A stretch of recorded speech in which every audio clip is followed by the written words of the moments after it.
तो आज का चैप्टर है वर्किंग ऑफ द कॉन्स्टिट्यूशन। ये चैप्टर इतना इंपॉर्टेंट क्यों है ये जान लेते हैं पहले। देखो, ये चैप्टर इंपॉर्टेंट इसलिए है बिकॉज यहाँ पे हम लोग जानेंगे कॉन्स्टिट्यूशन है क्या, और बोर्ड में क्वेश्चन के मायने में भी ये चैप्टर्स बहुत इंपॉर्टेंट है। तो चैप्टर को स्टार्ट करने से पहले हम लोग ये जान लेते हैं कि चैप्टर का मतलब क्या है। वर्किंग ऑफ द कॉन्स्टिट्यूशन, यहां पे एक वर्ड आया है कॉन्स्टिट्यूशन। क्या होता है कॉन्स्टिट्यूशन? मैं तुमसे एक क्वेश्चन पूछता हूं। मान लेते हैं कि आप घर में आप हो, तो क्या आपके घर में जो रूल्स हैं, जो मेरे घर में रूल्स हैं, वो क्या आपके घर में रूल्स होंगे? नहीं। लेकिन सबके घर में एक ना एक रूल्स हैं। क्या खाना है, क्या पहनना है, कहाँ जाना है, किसके साथ उठना बैठना है, एवरीथिंग। सबके एक रूल्स होते हैं और सबके घर में एक रूल्स होते हैं। हालांकि ये रूल्स लिखे नहीं होते हैं, लेकिन रूल्स बचपन से हमें याद दिलाया जाता है कि भाई घर में आपको कैसे रहना है ना। वैसे ही इतना बड़ा देश है, तो देश कैसे चले, हर एक इंसान, हर एक गवर्नमेंट, हर एक डिपार्टमेंट ऑफ गवर्नमेंट कैसे काम करे, उन सब के रूल्स होते हैं। उन सारे रूल्स को एक बुक में लिख दिया गया है और उसी को बोलते हैं कॉन्स्टिट्यूशन ऑफ इंडिया, और हिंदी में इसको बोलते हैं संविधान, कॉन्स्टिट्यूशन ऑफ इंडिया। तो होप सो आपको समझ में आ गया होगा कि कॉन्स्टिट्यूशन होता क्या है। ये क्लियर हो गया। अब बात करते हैं वर्किंग ऑफ द कॉन्स्टिट्यूशन मतलब क्या। मतलब ये कि कॉन्स्टिट्यूशन हमारे देश के लिए क्या क्या काम कर रहा है, किन किन कामों में ये हेल्पफुल है हमारे लिए, हम उसके बारे में इस चैप्टर में आज स्टडी करेंगे। अगर हम लोग टेक्स्ट बुक की बात करें तो ये हमारा टेक्स्ट बुक है। फर्स्ट लेसन है वर्किंग ऑफ द कॉन्स्टिट्यूशन। अभी यहां पर अगर हम लोग आते हैं नीचे, तो ये जो पार्ट है इसको बोलेंगे हम लोग इंट्रोडक्शन। इतना पार्ट यहां से लेके यहां तक का ये पार्ट हो गया इंट्रोडक्शन इस चैप्टर का। तो पहले हम कवर करेंगे इंट्रोडक्शन, ठीक है। और इंट्रोडक्शन कवर करने से पहले हम लोग जान लेते हैं चैप्टर का ओवरव्यू। जैसे हम लोग हर एक लेसन में ओवरव्यू सीखते हैं, तो हम लोग इसमें भी जान लेते हैं कि इसका ओवरव्यू क्या है, चैप्टर का ओवरव्यू क्या है। वर्किंग ऑफ द कॉन्स्टिट्यूशन ये चैप्टर का नाम हो गया। अब अगर ये चैप्टर का नाम है तो इसमें कौन कौन से टॉपिक हम लोग स्टडी करने वाले हैं। वर्किंग ऑफ द कॉन्स्टिट्यूशन हो गया, कौन कौन से टॉपिक हम स्टडी करने वाले हैं। पहले हम स्टडी करेंगे इसका इंट्रोडक्शन, इस चैप्टर के कौन कौन से इंट्रोडक्शन है। फिर हमारा नेक्स्ट टॉपिक है डेमोक्रेसी। डेमोक्रेसी में पहला है political maturity, right to vote, decentralization, right to information. पहले हम लोग थोड़ा थोड़ा जान लेते हैं क्या होता है पॉलिटिकल मैच्योरिटी, क्या होती है पहले जान लेते हैं। आप देखोगे कि अगर कोई नेता खड़ा होता है इलेक्शंस के लिए, तो बहुत सारे लोग क्या देखते हैं कि मेरे कास्ट का है कि नहीं, ये मेरे रिलीजन का है कि नहीं है, ये सब देखते हैं। लेकिन हमें इनसे उठकर हमें किसी को वोट देना चाहिए, हमें वोट देना चाहिए डेवलपमेंट के लिए, है ना। जब हमारे अंदर ऐसी मंशा, हमारे अंदर एक ऐसी फीलिंग आ जाए कि नहीं मुझे डेवलपमेंट के लिए वोट देना है, ना कि कास्ट के लिए वोट देना है, उसको बोलते हैं political maturity. Right to vote की बात करेंगे तो हमारे देश में 18 ईयर्स अगर प्लस आप हो गए हो तो सभी को वोट देने का अधिकार है, सभी लोग वोट दे सकते हैं। डिसेंट्रलाइजेशन ऑफ डेमोक्रेसी मतलब क्या होता है। डिसेंट्रलाइजेशन, एक होता है सेंट्रलाइजेशन, एक होता है डिसेंट्रलाइजेशन, ठीक है। तो डिसेंट्रलाइजेशन क्या होता है, मतलब ये पावर का मिसयूज नहीं होना चाहिए। जैसे आप देखोगे पावर का मिसयूज होने लगता है। फॉर एग्जांपल कि अगर मैं बोलूंगा कि पूरा घर आपके हाथ में दे दिया गया, तो आप घर में क्या करो, कुछ भी घर में कर सकते हो, है ना। किसको घर पे बुला के लेके आओगे, पार्टी करोगे, एंजॉय करोगे, इससे क्या होगा, घर खराब हो जाएगा और आसपास के जो लोग होंगे वो आपको गंदा समझेंगे। तो अगर आपको घर में पार्टी रखना है तो क्या आप खुद डिसीजन ले पाते हो क्या? नहीं, आप मम्मी से पापा से पूछते हो। अगर आपने मम्मी से पूछा तो मम्मी डिस्कस करती है पापा से, आपने पापा से पूछा तो पापा डिस्कस करते हैं मम्मी से, फिर जाके एक फैसला होता है घर में कि हाँ भाई ठीक है तो पार्टी कर सकता है, अदरवाइज तो पार्टी नहीं कर सकता।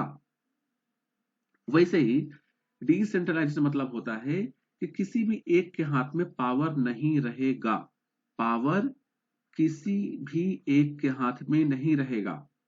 जैसे मान लेते हैं एक कांस्टेबल है, उसे कोई एक्शन लेना है तो अपने बड़े ऑफिसर से परमिशन लेना पड़ेगा, बड़ा वाला परमिशन, अब बड़ा वाला ऑफिसर अपने बड़े वाले से परमिशन लेगा। ऐसे भी एक बड़े लेवल पर मीटिंग होती है, उस मीटिंग के बाद ही कोई डिसीजन होता है।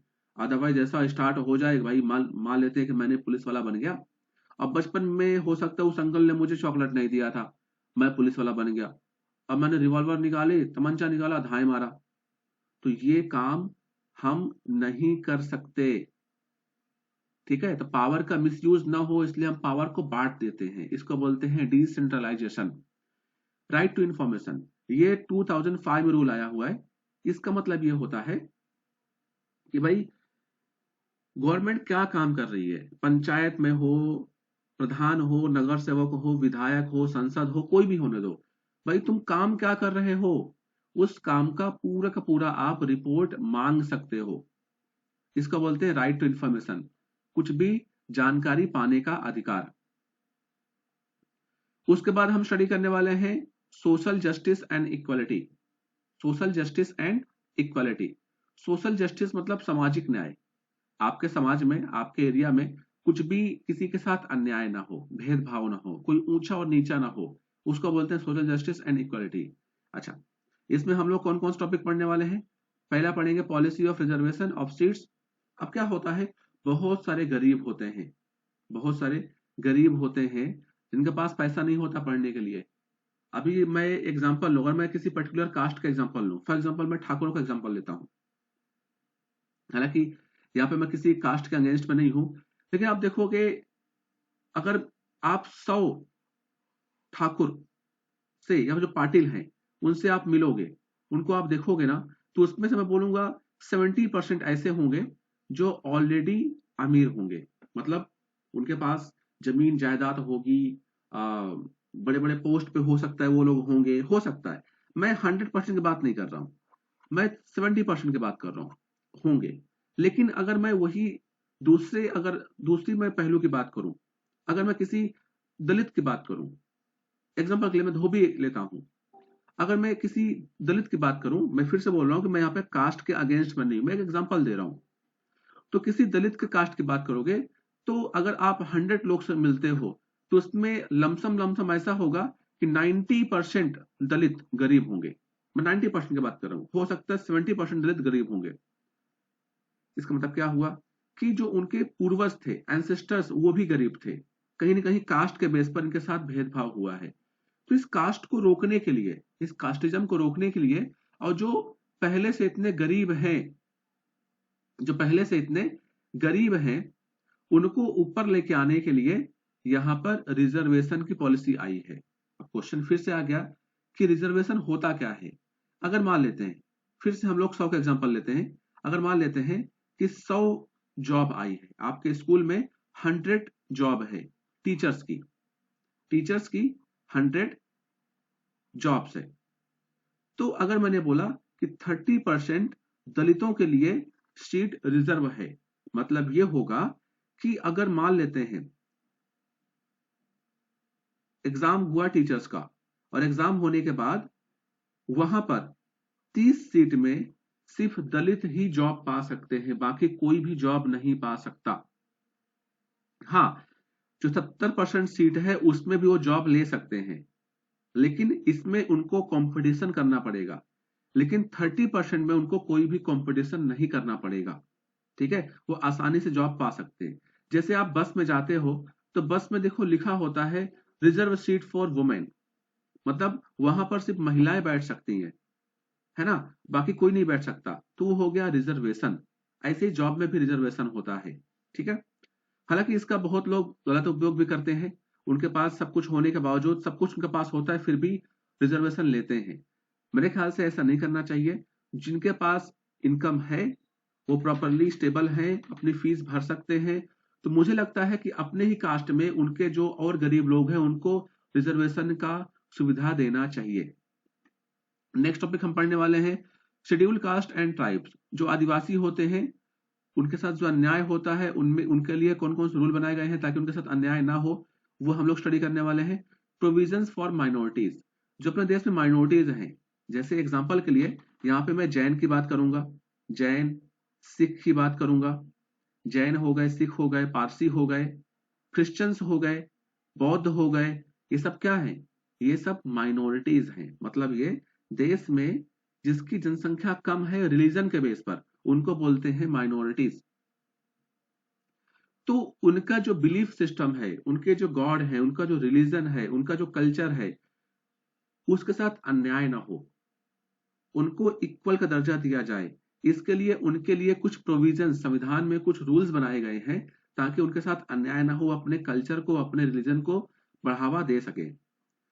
फिर हम बात करेंगे रोल ऑफ जुडिशरी सिस्टम। इसमें हम लोग क्या पढ़ने वाले हैं? Women's representation and empowerment. जो वुमेन्स होते हैं, जो महिलाएं हैं, उनका क्या क्या योगदान है और आगे हम क्या क्या कर रहे हैं उनके लिए, इन सब के बारे में स्टडी हम लोग यहाँ पर करने वाले हैं। नेक्स्ट है अदर कॉन्स्टिट्यूशनल डेवलपमेंट्स, और कौन से डेवलपमेंट्स किए गए हैं, जो जुडिशरी है उसने कौन कौन से अहम फैसले लिए हैं अभी तक, उनके बारे में हम इस चैप्टर में स्टडी करेंगे। नेक्स्ट है कंक्लूजन, ओवरऑल चैप्टर्स का कंक्लूजन क्या है। तो ये है पूरा चैप्टर का ओवरव्यू जो हम लोग स्टडी करने वाले हैं। पूरे चैप्टर का ओवरव्यू आपको समझ में आ गया होगा, है ना? तो इसको हम अच्छे से जान लेंगे। एक बार इसको मैं रफ कर देता हूं। सॉरी,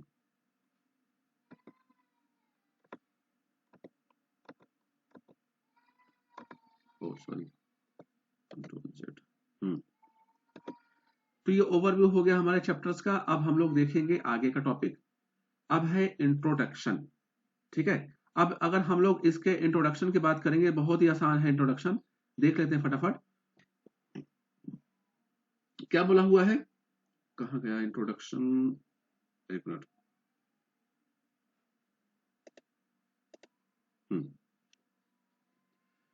क्या बोल रहा है इंट्रोडक्शन में? Indian constitution is the foundation of Indian democracy, guiding the functioning of the government, ensuring justice, equality and liberty. ये तीन टॉपिक बहुत इंपॉर्टेंट है, जस्टिस, इक्वालिटी एंड लिबर्टी।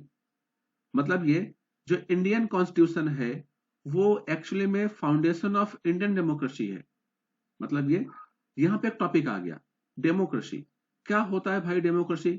जान लेते हैं। ये जो डेमोक्रेसी, बार बार ये वर्ड यूज होगा, ये है क्या डेमोक्रेसी? ठीक है, अब जो ये तीन टॉपिक है ये बहुत इंपॉर्टेंट है। ठीक है, तो क्या होता है डेमोक्रेसी?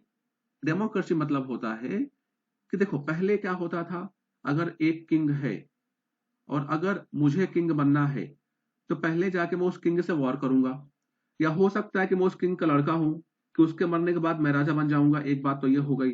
दूसरा, अगर मैं उसका लड़का नहीं हूं तो मुझे वॉर करना पड़ेगा, वॉर में मैं उसको मार दूंगा, तब जाके मैं किंग बन सकता हूं।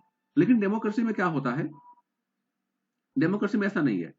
यहाँ पे खून खराबा नहीं होगा, यहाँ पे प्रॉपरली इलेक्शंस होगा, और इलेक्शंस में जनता जिसको चाहेगी, हम और आप जिसको चाहेंगे, उसी को राजा, मतलब उसी को हम गवर्नमेंट बना सकते हैं। फॉर एग्जांपल आज के टाइम पे मोदी जी प्रधानमंत्री हैं, तो क्या वो प्रधानमंत्री खुद बन गए? या पहले जिसकी गवर्नमेंट थी, जो कांग्रेस की गवर्नमेंट थी, क्या उनके साथ वॉर हुआ, क्राइम हुआ, किलिंग्स हुआ? नहीं हुआ ना। बस इलेक्शंस हुए, हमने वोट दिया, हमने चाहा कि नहीं हमारे प्रधानमंत्री होने चाहिए नरेंद्र मोदी, वो बन गए, है ना? तो उसको बोलते हैं डेमोक्रेसी। अच्छा, एक बात और है, डेमोक्रेसी में एक चीज ये भी है कि मान लेते हैं जो चाहते हैं कि प्रधानमंत्री मोदी ना बने, वो भी जीत सकते हैं, वो जाके बैठेंगे उनके अपोजिट में, इसलिए उनको बोलते हैं अपोजिशन। लेकिन किंग के रूल में ऐसा नहीं था, अगर तुम किंग के अपोजिट में हो तो तुम मारे जाओगे, है ना? किंग के हमेशा सब फेवर में होने चाहिए। तो ये डेमोक्रेसी और जो ये मोनार्की था जो, उसके बीच में ये डिफरेंस है। तो डेमोक्रेसी का मतलब समझ में आ गया होगा, लोकतंत्र, जहां पर हम गवर्नमेंट चुनते, हम अपना राजा खुद चुनते हैं। ठीक है, एक बात समझ लो, गवर्नमेंट हमें क्या देती है? जस्टिस देती है, इक्वालिटी देती है और लिबर्टी देती है। This chapter discuss how the constitution has been implemented since its adaptation on January 26, 1950। देश में अगर तुमसे कोई पूछे देश में संविधान कब लागू हुआ, 26 जनवरी 1950, इसलिए हम लोग 26 जनवरी को रिपब्लिक डे सेलिब्रेट करते हैं। अब बात करते हैं इसके और कुछ टॉपिक पढ़ लेते हैं जो इंपॉर्टेंट है। की फीचर्स ऑफ द कॉन्स्टिट्यूशन, कौन कौन से की फीचर्स हैं?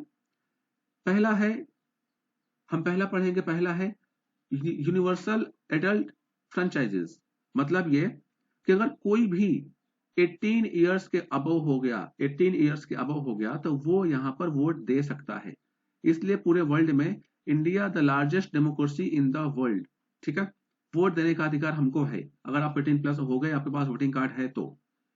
नेक्स्ट है, हमें जो कॉन्स्टिट्यूशन प्रोवाइड करता है डिसेंट्रलाइजेशन ऑफ द पावर। हमने देखा था अभी, power is distributed among the central, state and local government.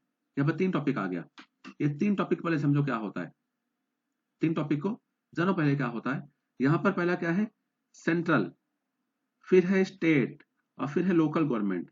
Central government मतलब जहां पर मोदी जी बैठते हैं, जहां पर मोदी जी, मैं बार बार मोदी जी का नाम क्यों ले रहा हूं, बिकॉज आपको समझेगा प्रॉपर तरीके से।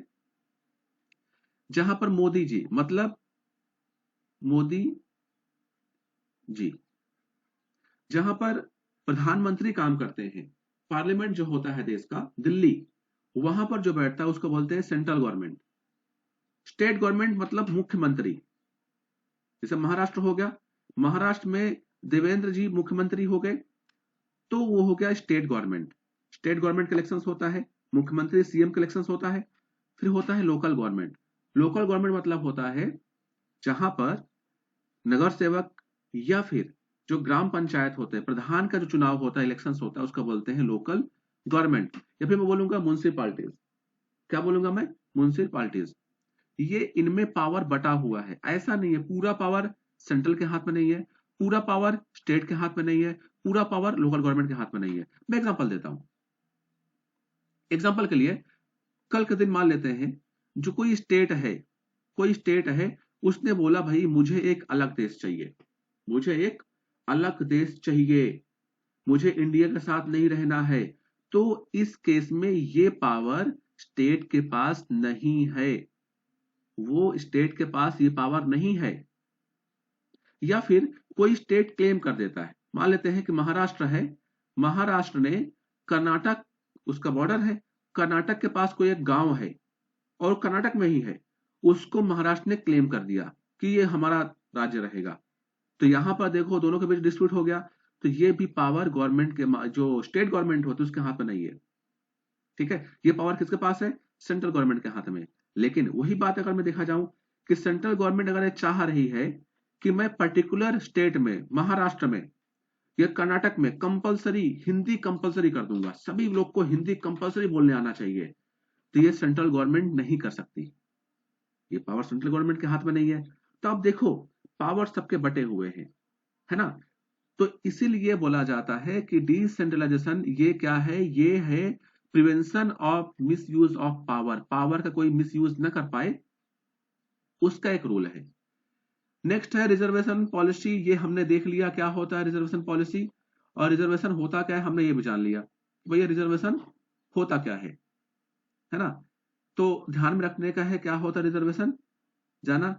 फिर है जुडिशियल इंडिपेंडेंस, मतलब ये कि जो न्याय व्यवस्था है, कोर्ट है, जजेस होते हैं, जज होते हैं, वो किसी केस में अपना खुद का वो क्या है, पहले जानेंगे फंडामेंटल राइट्स क्या होता है। फंडामेंटल राइट्स, देखो आप जितना पढ़ाई करना है कर सकते हो, आपको जहां घूमने जाना है इंडिया में आप घूमने जा सकते हो, आपको जो भाषा बोलना वो भाषा बोल सकते हो, आपको जो खाना वो खा सकते हो, ये आपका फंडामेंटल राइट्स है, ये आपसे कोई नहीं छीन सकता, ठीक है। और इसकी रक्षा, इसका प्रोटेक्शन कौन करता है? Judicial system. क्लियर है, ये आपको ध्यान रखने का है। तो ये हो गया इंट्रोडक्शन। तो होप सो ये जो इंट्रोडक्शन का टॉपिक है ये आपको प्रॉपरली समझ में आ गया होगा कि इंट्रोडक्शन में है क्या, है ना। तो हमने जो अभी टेक्स्ट बुक है, टेक्स्ट बुक का हमने कौन सा टॉपिक कवर किया देख लेते हैं। तो हमने टेक्स्ट बुक का ये पूरा टॉपिक, इतना टॉपिक हमने पूरा कवर कर लिया। तो ये जो एक्सप्लेनेशन है, ये एक्सप्लेनेशन को जानने के बाद, सीखने के बाद, समझने के बाद आप टेक्स्ट बुक में आओ, इस टेक्स्ट बुक को एक एक लाइन को रीड करो। इसमें जहां पर भी कोई डाउट है, कोई वर्डिंग में डाउट है, कोई सेंटेंस में डाउट है, तो कमेंट बॉक्स में करो, मैं इसका आंसर आपको दे दूंगा। लेकिन मैं फिर से बोलूंगा, सिर्फ नोट्स के सहारे आप कुछ नहीं कर सकते। आपको बार बार टेक्स्ट बुक पढ़ना है, बिकॉज आपको टेक्स्ट बुक से जुड़े रहना है हमेशा। टेक्स्ट बुक से अगर आप दूर हुए तो आपका जो पॉइंट्स है वो कमजोर हो जाएगा। तो आपको हमेशा टेक्स्ट बुक पढ़ना है, लेकिन रेफरेंस के लिए आप लोग यहाँ पर इस वीडियोस को देख सकते हो। तो हमारा इंट्रोडक्शन टॉपिक कवर हो गया। अब हम लोग देखने वाले हैं डेमोक्रेसी। जो हमारा फर्स्ट टॉपिक है डेमोक्रेसी, हम लोग वो देखने वाले हैं। क्या होता है डेमोक्रेसी? डेमोक्रेसी क्या होता है हम लोग वो जानेंगे। देखो, तो टॉपिक है डेमोक्रेसी। क्या है ये? डेमोक्रेसी का मतलब समझा चुका हूं कि एक किंग था और एक अपनी गवर्नमेंट है। किंग क्या है? वॉर करेगा, वॉर करने के बाद गवर्नमेंट लेगा। डेमोक्रेसी में क्या होता है? इलेक्शंस होते हैं, इलेक्शंस होने के बाद गवर्नमेंट बनेगी, किंग बनेगा, बराबर है। तो ये हो गया डेमोक्रेसी। अब इसमें पहला जो टॉपिक पढ़ने वाले हैं पॉलिटिकल मैच्योरिटी। पॉलिटिकल मैच्योरिटी का जो टॉपिक है वो कहां पर है एक बार देख लेते हैं टेक्स्ट बुक में। तो टेक्स्ट बुक में ये टॉपिक है यहाँ पर, ये देखो, यहां से स्टार्ट हो रहा है, ये है टॉपिक, और ये एंड हो रहा है यहाँ पे। इतना टॉपिक है पॉलिटिकल मैच्योरिटी। तो पॉलिटिकल मैच्योरिटी की बात करें, यहां पर हम लोग देखेंगे पहला टॉपिक ये है,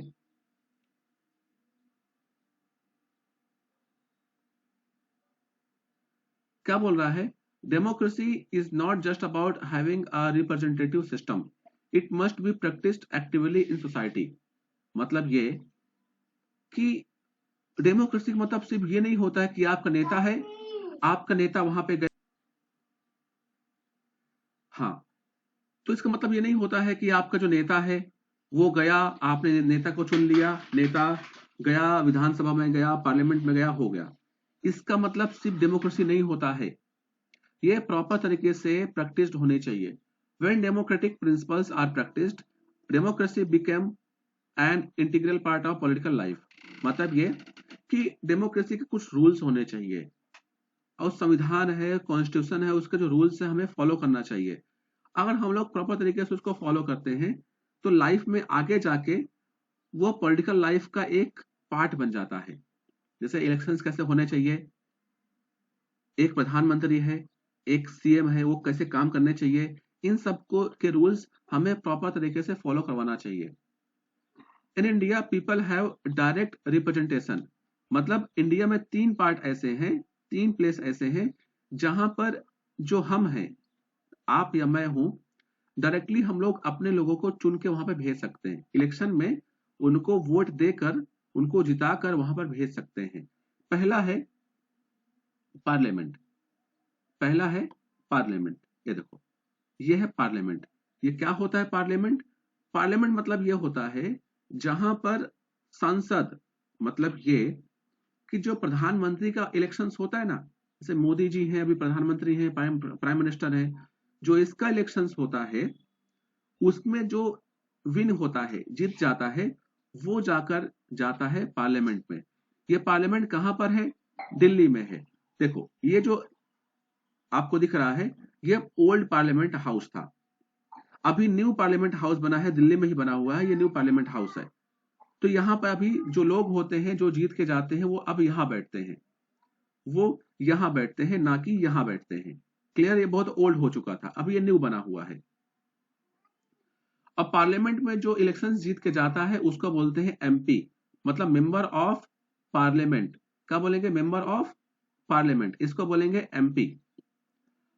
और स्टेट लेजिस्लेटिव या स्टेट लेजिस्लेचर जो होता है, जो सीएम का चुनाव होता है, जो सीएम का इलेक्शंस होता है, वहां के लोग जहां बैठते हैं उसको बोलेंगे विधानसभा, स्टेट लेजिस्लेचर्स बोलेंगे। क्लियर है? यहां पर भी हम लोग डायरेक्टली इलेक्शंस में वोट दे सकते हैं। ठीक है? जो गांव में देखो विधायक बोलते हैं ना, तो विधायक स्टेट का इलेक्शंस होता है। फिर होता है लोकल गवर्नमेंट। लोकल गवर्नमेंट क्या होता है? यहाँ पर प्रधान का जो इलेक्शंस होता है, म्युनिसिपालिटी इलेक्शंस जो होता है, या फिर जो नगर सेवक का इलेक्शंस होता है, वो आता है लोकल गवर्नमेंट में। तो तीनों प्लेस पर हम डायरेक्टली वोट देकर अपने नेता को, अपने लीडर को वहां पे भेज सकते हैं। लेकिन अगर मैं बात करूंगा प्रेसिडेंट की बात करूं, तो प्रेसिडेंट का इलेक्शंस हम नहीं कर सकते। जो जजेस होते हैं, इवन जज के इलेक्शंस तो होता ही नहीं है, जज के इलेक्शंस तो होता ही नहीं है। कमेंट बॉक्स में आप मुझे बताओ, क्या जज के इलेक्शंस भी होने चाहिए क्या? क्योंकि अगर डायरेक्टली आके वहां पर बैठ गया है तो उसमें काबिलियत है या नहीं है, उस जज में काबिलियत है कि नहीं है, वो करप्शन किया है कि नहीं किया है, तो ये बात हमें कैसे मालूम पड़ेगी? तो क्या लगता है आपको, क्या इनका भी इलेक्शंस होना चाहिए? आगे बात करेंगे। नेक्स्ट है free and fair elections held at regular intervals are a key indicators of successful democracy. Point बहुत इंपॉर्टेंट है। अगर हमारे देश में प्रॉपरली समय समय पर इलेक्शंस होते हैं, समय समय पर इलेक्शंस हो रहे हैं, तो इसका मतलब यह होता है कि हमारा डेमोक्रेसी सक्सेसफुल है, हमारे देश में एक अच्छा लोकतंत्र है। लेकिन जो इलेक्शंस हो रहा है वो फ्री एंड फेयर, मतलब ये कि वहां पर मसल एंड मनी पावर का यूज नहीं हो रहा है। कोई भी इलेक्शंस में खड़ा हो सकता है, कोई भी चाहे जिसको वोट देना है वोट दे सकता है, उसको बोलते हैं फ्री एंड फेयर इलेक्शंस। लेकिन कभी कभी ऐसा होता है, किसी स्टेट में होता है ऐसा कि वहां पर क्राइम हो जाता है, और वहां पर जो आम जनता खड़ी होना चाहती है और दूसरे पार्टी का है तो उसको मरवा देते हैं, मार देते हैं जान से, या कुछ भी कर देते हैं। तो आपके नजरों में ऐसा कौन सा स्टेट है जहां पर ऐसा हो रहा है? कमेंट बॉक्स में मुझे बताओ। Increasing political participation and healthy competitions show that Indian democracy has become strong and successful. मतलब ये कि हमारे देश में बहुत सारी नई नई पार्टीज आ रही हैं, वो इलेक्शंस में लड़ रही हैं और लोगों को अपने समस्याएं हैं उनको लेके जा रहे हैं, बता रहे हैं सब लोग को। इससे मालूम पड़ता है कि अपने देश का जो डेमोक्रेसी है वो दिन ब दिन स्ट्रांग होते जा रहा है। ठीक है, तो ये टॉपिक हो गया पॉलिटिकल डेमोक्रेसी का। अब जो नेक्स्ट टॉपिक है right to vote, text book में देखा जाए तो राइट टू वोट है, ये देखो, ये हो गया राइट टू वोट का टॉपिक है, यहां से लेके यहां तक। अब राइट टू वोट क्या है हम लोग जान लेते हैं, देख लेते हैं अच्छे से। तो राइट टू वोट मतलब होता है कि भैया आप किसी को भी वोट दे सकते हो। यहाँ पे राइट मतलब होता है आपका अधिकार, आप किसी को भी वोट दे सकते हो जिसको आप चाहो। आपको किसी को वोट नहीं देना तो इवन वहां पर नोटा भी होता है, नोटा को भी आप वोट दे सकते हो।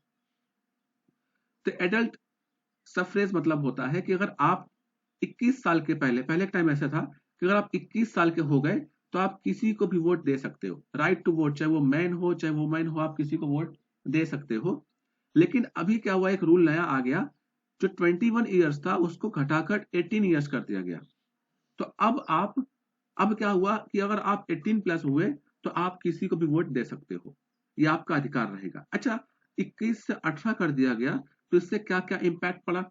इंपैक्ट पड़ा है, पहला जो इंपैक्ट पड़ा हुआ है कि बहुत ज्यादा लोग अब वोट दे सकते हैं। इसकी वजह से क्या हुआ कि पूरे वर्ल्ड में सबसे ज्यादा वोटर्स इंडिया में हैं।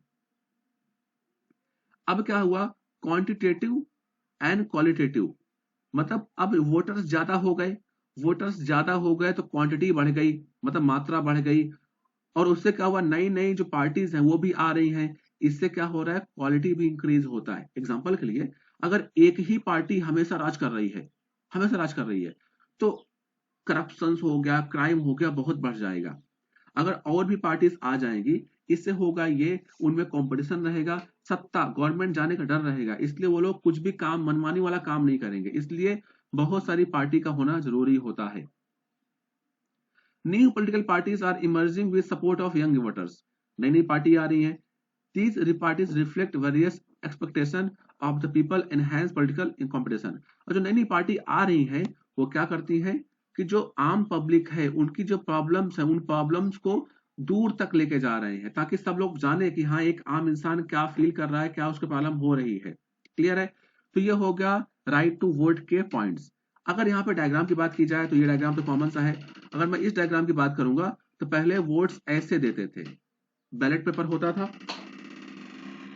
बैलेट पेपर होता था, और बैलेट पेपर में हम लोग ऐसे वोट देते थे। लेकिन इसमें एक प्रॉब्लम ये होती थी, क्राइम हो जाया करता था, कोई आके इंक डाल दिया उसमें, या आग लगा दिया उसमें, पेपर फाड़ दिया उसमें, ये सब क्राइम बहुत होते थे।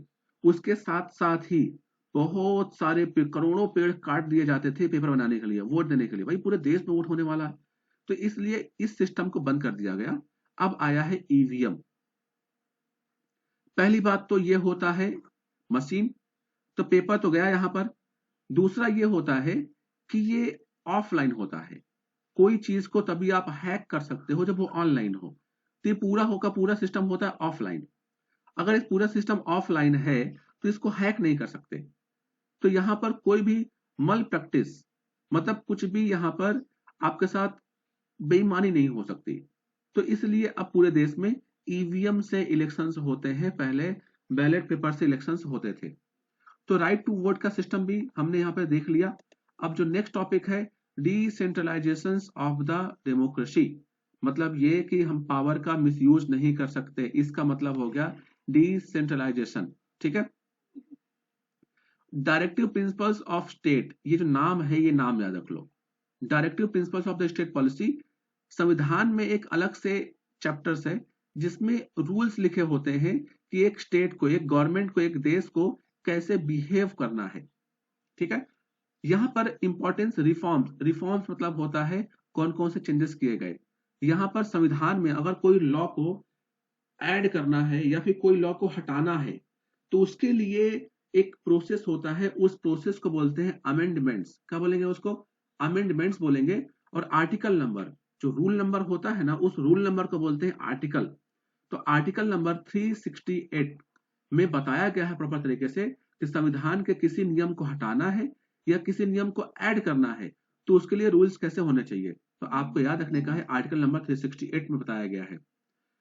तो संविधान में बहुत सारे बदलाव हुए हैं। तो बदलाव नंबर, चेंजेस नंबर 73rd और 74th में 1992 में यह हुआ था कि लोकल सेल्फ गवर्नमेंट जो है, जैसे ग्राम पंचायत हो गया, नगर सेवक हो गया, म्यूनसिपालिटीज हो गया, वहां पर आप उनको मतलब ज्यादा आजादी दी गई है। पहले ऐसे नहीं था। पहले जो पंचायत है, एक प्रधान है, फिर अपने ऑफिसर के पास जाएगा, उसको बाप बोलेगा, फिर उसके ऊपर जाएंगे, ऐसे बहुत सारे, इतना प्रोसेस होता था। उतना प्रोसेस होते होते काम होता ही नहीं था। तो अब क्या किया गया कि जो पंचायत हो गया, म्यूनसिपालिटीज हो गया, इनको ज्यादा पावर दिया गया ताकि आप काम प्रॉपर तरीके से अपने एरिया में कर सको। अच्छा, ये अमेंडमेंट जो हुआ इससे कौन कौन से बदलाव हुए? पहले जो बदलाव हुआ है, रिजर्व्ड वुमेन। रिजर्व्ड वुमेन मतलब क्या कि कुछ सीट्स हो गई वुमेन्स के लिए रख दी गई। रिजर्व्ड फॉर वीकर सेक्शंस, अपने देश में, अपने समाज में जो शेड्यूल कास्ट हैं, शेड्यूल ट्राइब्स हैं, आदिवासी हैं, दलित हैं, उनके लिए भी सीट रिजर्व कर दी गई है। स्टेट इलेक्शन कमीशन, ये याद रख लो क्योंकि ये अगले लेसन में इंपॉर्टेंट है। State election commission, state election commission जो ये चीज है वो ये है क्या? मतलब ये पहले अगर किसी को इलेक्शन करवाना है तो दिल्ली का जो इलेक्शन कमीशन है वही पूरे देश में हर एक छोटा से छोटा, बड़ा से बड़ा इलेक्शन करवाती थी। इसमें बहुत प्रॉब्लम्स होती थी। अब क्या किया गया, हर एक स्टेट को ये अथॉरिटी दे दी गई कि आप अगर स्टेट का इलेक्शन है तो स्टेट का जो ही इलेक्शन कमीशन होगा वही इलेक्शन करवा सकता है। यहां पर इलेक्शन कमीशन क्या होता है? इलेक्शन कमीशन मतलब यह होता है कि जो इलेक्शन करवाते हैं उसको बोलते हैं इलेक्शन कमीशन। क्लियर है? तो हर एक स्टेट का अपना खुद का स्टेट इलेक्शन कमीशन होता है। फिर 11th एंड 12th शेड्यूल, जो ये टॉपिक है ये आप सर्च करो, और कौन कौन सी रिस्पॉन्सिबिलिटीज पंचायत को और म्यूनसिपालिटीज को दी गई है। पंचायत वो होता है जो गांव में प्रधान होता है, उसको बोलते हैं पंचायत। डेमोक्रेसी जो डिसेंट्रलाइजेशन किया गया, इससे तो एक फायदा ये हो गया कि पहले जो अंडर द टेबल जो वर्क होता था, ये अंडर द टेबल जो वर्क होता था वो बंद हो गया। अब वो अंडर द टेबल वर्क नहीं होता। क्लियर है? जो ब्राइब्स होते थे, घूसखोरी होती थी, वो सब बंद हो गया। और दूसरा ये हो गया, जो महिला हुआ थी कि घर का ही पूरा काम करेगी, ये करो वो करो, है ना, तो वो भी धीरे धीरे ऐसा होगा कि भाई आप सिर्फ घर के अंदर काम नहीं, आप चाहो तो घर के बाहर भी काम कर सकते हो। इसलिए उनके लिए सीट रिजर्व कर दी गई। तो ये बहुत इंपॉर्टेंट है आपके लिए, ये ध्यान रखने का है। और लगभग महाराष्ट्र में इसको सीट जो है लगभग 50% तक इंक्रीज कर दिया गया है। तो वह भी आपको ध्यान रखने का है। तो डिसेंट्रलाइजेशन का जो हमने टॉपिक था वो हमने कवर किया। 73rd 74th अमेंडमेंट देखो यहाँ पे हुआ है, ये हमने देख लिया। अभी नेक्स्ट जो पार्ट है हम देखेंगे, नेक्स्ट पार्ट है right to information. Right to information, right to information में अगर हम लोग आते हैं तो यहां पर देखेंगे राइट टू इंफॉर्मेशन में, तो ये अप्लाई हुआ था 2025 में अप्लाई हुआ था। इसमें जो मेन चीज ये है कि डेमोक्रेसी इससे और स्ट्रांग होगी। भाई आपके एरिया का नेता जो जीता हुआ है वो 5 साल में क्या काम किया, कितना पैसा गवर्नमेंट से उसको मिला और कितना पैसा काम किया, कहाँ पैसा लगाया, इन सब की जानकारी वो ले सकता है। जैसे आप देखोगे कि राइट टू इन्फॉर्मेशन एक छतरी है जिसके अंदर में सब लोग आ जाएंगे कि कौन क्या काम कर रहा है, वो जानकारी आपको पब्लिक को देना पड़ेगा। नेक्स्ट है राइट टू इन्फॉर्मेशन, इससे क्या क्या चीजें होती हैं। पहला है ट्रांसपेरेंसी, कि एक गवर्नमेंट है, एक सिटीजन है, उनके बीच में क्या जानकारी शेयर हो रही है। मतलब ये अगर गवर्नमेंट है आपके एरिया में, अगर नगर सेवक है, जो नगर सेवक आपके एरिया में है गवर्नमेंट में, वो 5 साल में क्या काम किया, क्या काम कर रहा है, उसका पूरा डेटा आप ले सकते हो। वो छुपा नहीं सकता, वो आपको मना भी नहीं कर सकता। इसका बोलते हैं ट्रांसपेरेंसी, कुछ छुपा नहीं सकता। अकाउंटेबिलिटी, इससे क्या हुआ कि जो एरिया नगर सेवक है, जो पंचायत है, जो प्रधान है, जो इवन प्रधानमंत्री से भी आप जवाब ले सकते हो। ये अकाउंटेबिलिटी मतलब क्या, जिम्मेदारी उसकी बढ़ गई। पहले ऐसे नहीं था, पहले ऐसे था भाई मैं काम करूं चाहे मत करूं, ऐसा था। अब ऐसा नहीं है। RTI has reduced secrecy to in government work and built a trusting relationship between citizens and the government। मतलब जो छुपाने वाला सिस्टम हुआ करता ना, गुप्त बातें कि भैया कुछ काम हो रहा है हम नहीं बताएंगे, अब वो खत्म हो गया, वो बहुत ही कम हो गया। गवर्नमेंट क्या काम कर रही है उसका पूरा लेखा जोखा आपको देना पड़ेगा, सिटीजन्स को देना पड़ेगा। ये RTI हमें प्रोवाइड करता है। Post 2000 right based approach to democracy evolve, क्या क्या चीजें चेंज हुई। Citizens are no longer seen as a beneficiaries. Next है rights like right to information, right to education, right to food are now guaranteed. मतलब क्या हुआ, right to information, right to education, right to food, ये तीनों चीजें right to information से आगे आ गई। मतलब हमें अब इस चीज का अधिकार है। Citizens claim development as their right, मतलब ये कि आपके एरिया में कोई नगर सेवक है, कोई प्रधान है, तो वो उनसे आप बोल सकते हो कि भाई मेरे एरिया का ये नाली खराब है, मेरे एरिया का रोड खराब है, तू बना। ये आपका अधिकार है, ये बोलने का अधिकार आपको है। तो ये बोला गया सिटीजन्स क्लेम, वो क्लेम कर सकता है कि right leading to stronger democratic relations, development को वो क्लेम कर सकता है। तो ये हमारा पूरा डेमोक्रेसी के पार्ट्स थे, ये कंप्लीट हुआ। अभी जो नेक्स्ट टॉपिक हम लोग पढ़ने वाले हैं, बाद में हम नेक्स्ट लेक्चर में पढ़ाई करेंगे, सोशल जस्टिस एंड इक्वालिटी। ये क्या होता है, क्यों होता है, कैसा होता है, हमारे समाज के लिए कितना इंपॉर्टेंस है, हम लोग जानेंगे। तो यहाँ पर हमने पूरा टॉपिक यहाँ पे कवर किया। अगर किसी को भी थोड़ा भी डाउट है, किसी टॉपिक में नहीं समझा हुआ है, तो मुझे कमेंट बॉक्स में बताओ, हम उस पर डिस्कस करेंगे।